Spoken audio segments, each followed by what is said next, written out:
Hello everyone, welcome to watching my video.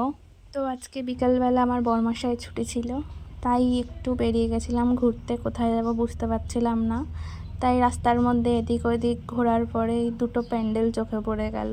তারপর ওখান থেকে চলে গেলাম আমার এক কাকার দোকানে। এটা হচ্ছে একটা ফাস্ট ফুডের দোকান। তো দোকানটা এখন রেডি হচ্ছে, কিছুদিন পর থেকে স্টার্ট হয়ে যাবে। তারপরেই সেখান থেকে চলে গেলাম আমার দিদির বাড়িতে। তো দিদির বাড়ি থেকে দিদির মেয়ের সাথে একটু বেরিয়ে গেছিলাম ঘুরতে।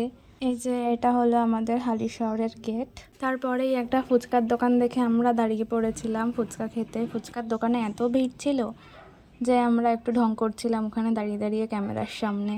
তারপর ফুচকা টুচকা খেয়ে চলে গেছিলাম আমাদের আড্ডাখানায়। সেখানেও গিয়ে আমরা বাদরামো করছি সবাই মিলে। আর এই যে এটা আমার একটা ছোট্ট দেওর। তারপর ওখানে গল্প টল্প করে বাড়ি চলে আসলাম। তো আজকের জন্য এইটুকুই, দেখা হচ্ছে আবার পরের একটা মিনি ব্লগে। তো টাটা।